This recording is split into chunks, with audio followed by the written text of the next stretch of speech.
Salutations, chers humains. Voilà, la tempête de vent est terminée. Alors là, nous sommes le 24 février et nous avons subi pendant quelques jours une tempête de vent absolument colossale, de plus d'une centaine de kilomètres/heure de rafales de vent. Euh, Là, actuellement, dans le nord de la France où je me situe, on était monté à, je crois, 120 km/heure, 130, quelque chose comme ça, à peu près. Alors, ce qui est très intéressant, c'est de voir comment est-ce que vous avez vécu les choses. Alors, comment est-ce que ça s'est passé pour vous?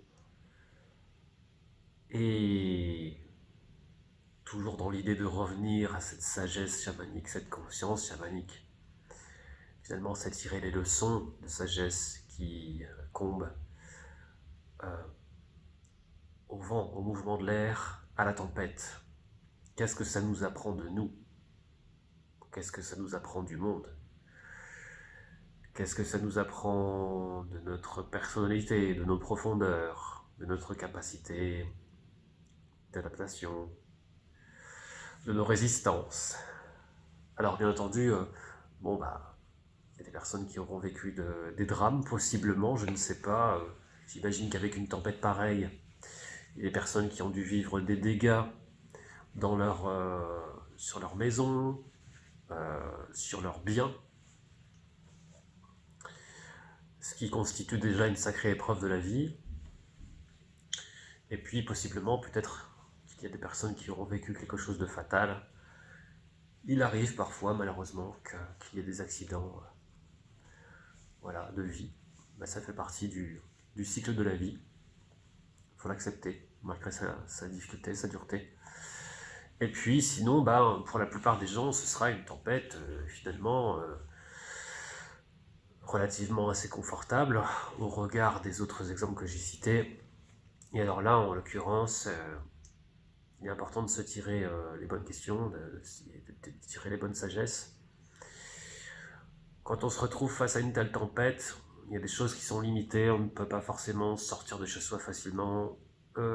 Et si on le fait, on est confronté à une énorme force qui nous pousse. Alors le vent, dans les quatre éléments, le vent est plutôt un élément qui euh, semble comme ça relativement faible par rapport aux autres forces, en particulier quand on se focalise sur l'air.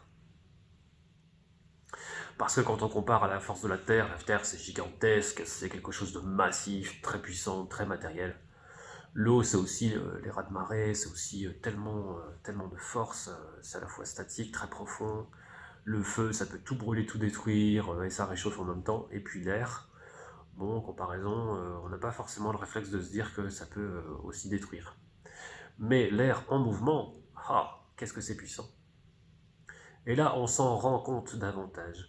Alors ici, dans le nord de la France, on n'est pas souvent soumis à une telle puissance des éléments, parce qu'on est dans une région dans laquelle euh, il y a très très peu de catastrophes climatiques. Alors, j'avais lu un jour un article où je ne sais plus d'où venait cette info, mais qui disait que le nord de la France était la région la plus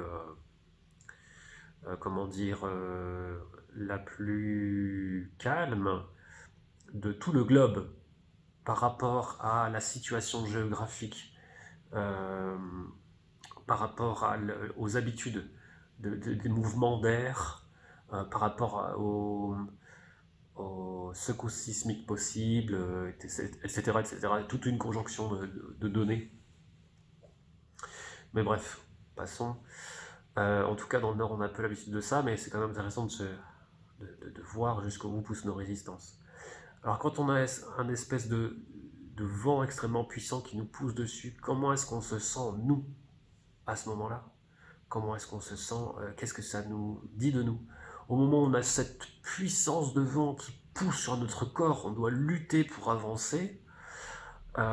Et juste au moment où il y a une accalmie, quelques minutes, le vent se calme.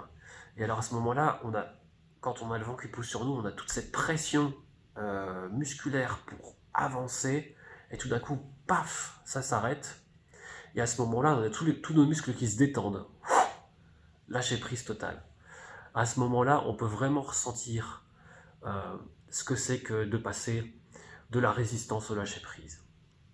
D'une manière qu'on vivra rarement autrement qu'avec un vent d'une telle puissance. Euh, Quand on a toutes ces catastrophes autour de nous qui arrivent et puis qu'on est sain et sauf, on se rend compte finalement de la beauté de la vie et de la chance qu'on a encore d'être en vie. Et ça c'est beau, faut se le rappeler. Le vent est une grande puissance de changement. Et là où on pense que d'habitude il n'y aura pas de changement, eh ben, il peut y en avoir. C'est ça qui est particulier. C'est que le vent, euh, contrairement aux autres éléments, euh, il a une apparence potentiellement, je dirais, inoffensive parce qu'il est invisible. Sauf que le jour où il arrive à pousser suffisamment fort pour faire se déraciner des arbres, malgré le fait qu'il soit immatériel, c'est là où on se rend compte finalement que, quelque part, il y a un truc avec la puissance divine, la puissance sacrée, la puissance des éléments. C'est finalement comprendre que on est soumis à des forces qui nous dépassent. Elles nous dépassent. C'est comme ça, c'est incontrôlable. L'humain tente constamment de tout contrôler, contrôler surtout la matière, avec la technologie qui nécessite euh, finalement des minéraux, des matières premières qu'on va puiser dans le sol, puis qu'on va mettre en mouvement avec le feu et l'eau, qu'on va modeler avec tout ça. Et puis l'air, finalement, c'est l'élément un peu qu'on a, qu'on a le moins dompté, euh, et auquel on est soumis malheureusement, et heureusement, de la manière la plus naturelle encore. Alors profitons de ça. Le vent, c'est le nettoyage, c'est le balayage. Qu'est-ce qui est non nécessaire à la vie?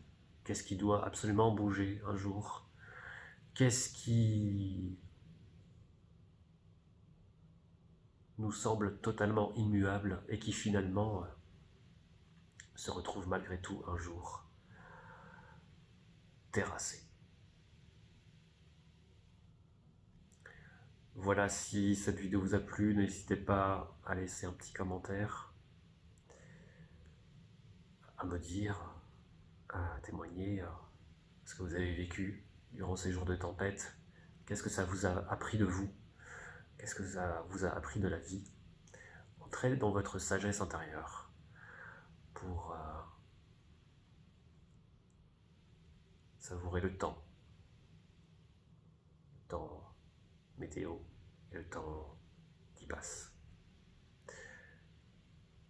Voilà, partagez cette vidéo, abonnez-vous, likez, tout ça, ça me fera plaisir. Et je vous dis à tout bientôt. Portez-vous bien.